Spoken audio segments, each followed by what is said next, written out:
Sebab tu ada yang pegawai atas tu yang tidak menyokong kita. Apatah lagi mereka pernah makan. Bila mereka pernah makan, mereka takut mereka akan cukup. Tidur malam, tuan tak dengar sekarang, saudara. Di bawah Anwar Ibrahim ni, siapa yang pernah makan duit, kan, pernah nyakau, mereka tak tidur malam. Sebab dia tengok kat TV tu hari-hari ada je orang kena cekap. Walaupun kes dah lama. Kan? Tapi bila ada bukti, walaupun kes tu dah lama. Lepas tu kita tengok kan pesara. Kan? Pesara Setiausaha Sulit Kementerian. Setiausaha Kementerian. SUK. Kan? Diheret ke mahkamah. Terima kasih. Mi. Diheret ke mahkamah. Wahal dia dah pension dah. Tapi file dia tu dijumpai, kes itu dapat dijejaki di zaman Madani. Buka file dia jejak, dia makan juta-juta. Waktu dia jadi Setiausaha Kementerian. Dah pension. Seret. Kau ingat bila kau pension kau boleh settle. Duit rakyat kena pulangkan balik. Seret. Baru ni Datuk Seri kena 100 berapa juta. Duit projek jalan raya saudara kat Kuala Lumpur. Duit jalan raya untuk kemudahan rakyat disakau ratusan juta makan duit. Sebab itu jalan raya jadi mahal kos dia. Rakyat tanggung buat jalan raya mahal kos. Sebab apa mahal? Komisen dah makan. Bila kau tarik komisen, orang yang buat tu kos tinggi je. Ni bukan kita sembang tu. Baru ni Datuk Seri tu. Kan? Kes ada apa? Duit ratusan, 100 lebih. 100 juta lebih. Dalam kes membina jalan raya di Kuala Lumpur. Maknanya kalau kerajaan ni tu lagi kerajaan lama, kaya raya Datuk Seri tu. Baru ni laki bini pun kena. Bini tukang bagi yang meluluskan tender projek. Bagi kat laki. Bagi kat adik-adik. Kena sekali. Laki bini kena. Melayu sahaja. Majoriti sekat ni Melayu. Kita tak kata Cina tak tiba. Ada kat Cina kita tengok didakwa kan. Kemana-mana. Tapi majoriti yang kita tengok dan memalukan kita adalah Melayu Islam. Melayu Islam. Yang perempuan lah bertudung likup. Seret ke mahkamah. Bergari. Pakai baju oren. Pakai tudung. Melayu Islam. Kita duduk dalam ceramah pam tentang DAP. DAP mengancam orang Melayu. DAP mengancam orang Islam. Yang diseret malam ke mahkamah tu, orang Melayu Islam tu. Yang duk belasah, cekik darah rakyat, duit-duit rakyat negara kita, Melayu Islam tu cekik.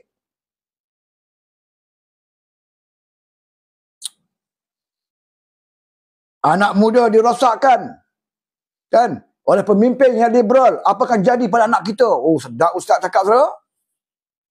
Kalau dengar ceramah ada Ustaz cakap sedap. Kalau kita benarkan kerajaan Madanon ini yang merintah, pemimpin yang liberal, saudara-saudara kena ingat apa akan jadi pada anak cucu kita. Apa akan jadi pada anak cucu kita bila agama itu disamakan? Apa akan jadi pada maruah moral anak cucu kita? Dia menakutkan orang tua kampung ni. Menakut pakcik-pakcik kampung ni. Kalau biar orang perintah habislah anak cucu habislah kan. Tak tahu selama ini yang menyakau, menyusah, yang menjadikan negara ini berhutang banyak, yang buatkan negara ini jatuh merudum, ekonomi teruk, bukan anak muda ini. Bukan anak kita saudara, bukan cucu kita yang buat. Tu pemimpin yang mereka sokong tu. Yang jadi pemimpin. Anak cucu mereka mewah-mewah. Tengok anak cucu Ismail Sabri, ada yang susah ke? Dafi, kan sama? Ada yang susah ke? Kan? Jongkong juta-juta, cash berjuta. Menantu Muhyiddin. Sampai sekarang tak balik-balik. Kita di kampung disajikan dengan, pak-pak lebay seramah. Sokong kerajaan perpaduan, sokong UMNO nasional, sokong Anwar, ini kerajaan liberal. Habislah kita anak Melayu, habislah kita anak cucu-cucu kita di masa akan datang. Negara kita akan dijajah oleh orang-orang liberal. Oleh penjajah Islam tidak lagi memerintah negara kita. Menangis ramai-ramai. Bumi dipijak milik orang.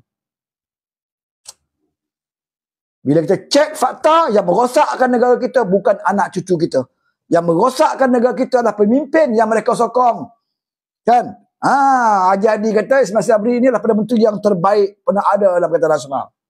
Abah kau Perdana Menteri yang terbaik. Ni pemimpin-pemimpin yang mereka sokong itulah yang merosakkan negara kita.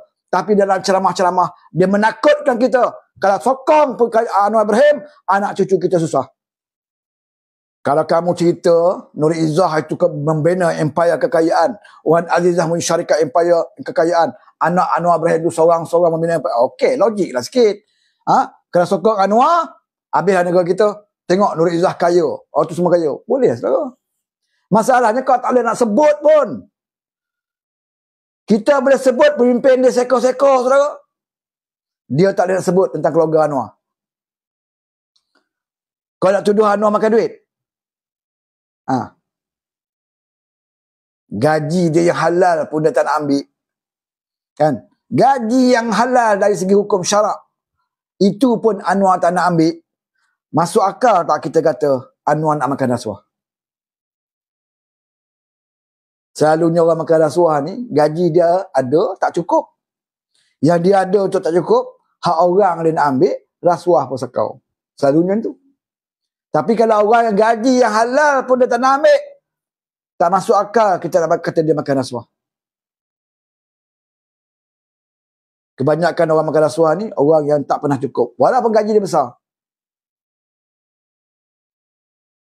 Sebab tu saya ulang. Kan? Rezeki kita ni cukup bila kita bersyukur dengan apa yang ada.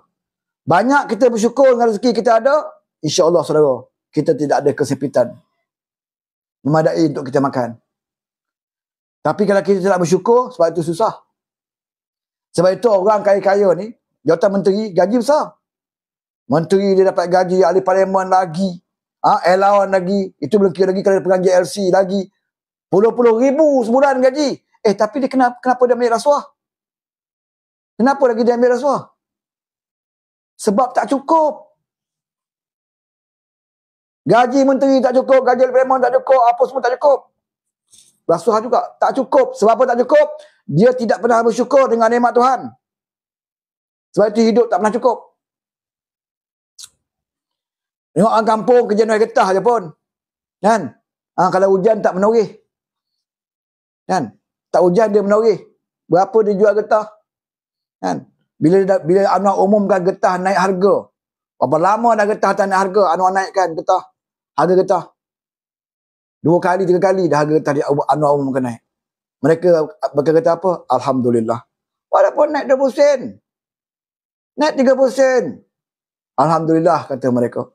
Petani-petani di Kedah, di tempat Anwar naikkan harga.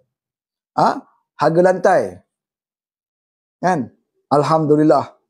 Naik 200, alhamdulillah. Tak pernah mereka adalah yang tak tahu bersyukur, tapi yang bersyukur tu tak pernah susah. Tapi yang tak bersyukur ni bagilah banyak mana pun. Tak cukup. Sebab tak kerti nak bersyukur. Tak percaya cuba kita buat sekali. Belajar bersyukur tengok. Cukup rezeki saudara, cukup. Veteran tentera kan? Pencen dapat. Meroyan hari-hari. Tak cukup. Memang tak cukup. Tak kerti nak bersyukur. Kerja tak buat. Pencen dinaikkan. Tak kerti bersyukur. Sebab tu hidup sentiasa susah. Ramai yang askar pencen boleh hidup. Sebab apa? Mereka kerti bersyukur. Kan? Mereka kerti nak bersyukur. Dan akhir sekali kita dengar puak-puak ni PN nak buat himpunan tentang URA ni, undang-undang pembangunan di Kuala Lumpur ni. Mereka nak buat perhimpunan, nak menghasut orang Melayu di Kuala Lumpur supaya menolak akta yang akan dibentangkan oleh kerajaan kita. Yang merosakkan orang Melayu ni orang luar saudara. Bukan penduduk itu. Kalau penduduk itu yang berhimpun, kita tak kisah. Kalau persatuan penduduk itu nak berhimpun, contoh nak bantah undang-undang tu, kita tak kisah pasal mereka yang menghuni rumah tu. Dan kerajaan ambil keputusan, okey, dah ramai tak setuju, maka kerajaan kata jimat duit aku, tak payah aku nak buat rumah baru untuk kau duduklah rumah satu bilik tu. Kalau penduduk tu buat demonstrasi, kerajaan lagi mudah. Okey, ramai kan, okey, flat ni berapa ratus orang, 100 orang, Yang demonstrasi ni semua penduduk, betul? Semua penduduk, semua tak setuju. Semua nak duduk rumah tu bilik, okey? Okey, kerajaan pun tak buat. Duduklah rumah tu. Tak ada lift, tak ada apa. Naiklah tu. Kalau labuh telur. Kalau duduk atas tingkat tinggi tu, naik tangga. Dah kamu tak nak kan? Kerajaan tak boleh paksa. Hak kamu. Tak perlulah kita bentang undang. Duduk situ. Masalahnya nak berhimpun. Ya, orang daripada Badan Timur. Ahli parlimen tu yang duduk rumah banglo tu. Kan? Ahli parlimen yang duduk banglo tu. Ni datang ke L ni, nak berhimpun, nak mengasut orang ni. Dia tak duduk. Sebab tu ngakomeng dia cabar ahli parlimen. Satu malam ni kau duduk rumah flat dia tengok. Kau boleh duduk tak? Satu malam kau duduk situ. Tidur situ. Boleh duduk tak? Rumah flat yang usang tu. Kan? Zaman kau kerajaan kau tak nak buat. Bila boleh buat kau dengki. Hasut. Konon-kononnya Anwar nak undang-undang ni nak mengusir orang Melayu keluar daripada Kuala Lumpur. Anwar tu orang Melayu lah. Anwar ni orang Melayu, dia orang Islam. Masuk akal tak kita Anwar Ibrahim ni waktu dia pelajar, saudara, waktu dia masih muda, dia sanggup masuk ASA 2 tahun kerana memperjuangkan nasib petani-petani Melayu di Baling. Dia masuk penjara, sanggup dicampakkan dalam penjara 2 tahun. Nak bela orang Melayu di Baling. Hari ni bila jadi Perdana Menteri, masuk akal tak kita dia nak mengusir orang Melayu di Kuala Lumpur. Akal ni pun boleh beri jawapan, saudara. Tak perlu saudara dengar daripada berlebih kelarah tu. Dia zaman dia pelajar lagi kat MCKK. Saya dia ceritakan oleh Dato' Fauzi Abdul Rahman. Bekas daripada Bandung Kota. Dia satu pengajian dengan Anwar Ibrahim. Dia kata apa? Terima kasih. Dia kata apa? Waktu pelajar, di masa Anwar kat MCKK. Kan? Orang lain dah habis masa nak balik kampung. Seronok pelajar. Habis belajar nak balik kampung. Masa-masa seronok. Tiba-tiba Dato' Fauzi kata dia tengok Anwar tak nak balik. Tak balik lagi. Orang lain dah nak balik ni. Seronok pak cuti panjang ni. Nak balik kampung. Anwar tak keluar. Tak nak balik lagi. Jadi Dato' Fauzi pergi. Tanya dia, tak nak balik ke? Dia kata dia tak nak balik lagi selagi dia tak boleh selesaikan satu rumah yang dia pernah tengok rumah pakcik tu, atap dia bocor. Pakcik tu tidur, dia kata basah dengan hujan. Anwar pergi tengok rumah tu. Dia kata dia tak akan balik selagi dia tak selesaikan bumbung atap rumah pakcik tu. Ini Dato' Fauzi cerita dengan saya sendiri, saudara. Ada beberapa lagi kawan-kawan yang dengar. Dato' Fauzi cerita, Anwar punya akhlak masa dia pelajar lagi. Belum berpolitik pun lagi.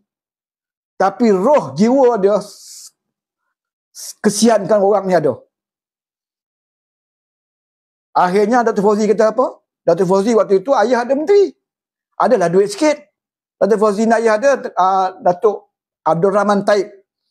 Kan? Orang terkenal kalau cikgu-cikgu tahu lah. Dia panggil, dia ayah dia ni Menteri Pendidikan.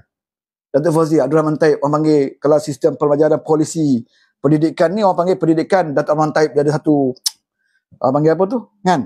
Ayah Dato' Fauzi. Jadi Dato' Fauzi ni sebagai pelajar, dia berduit sikit pasal ayah dia bukan menteri.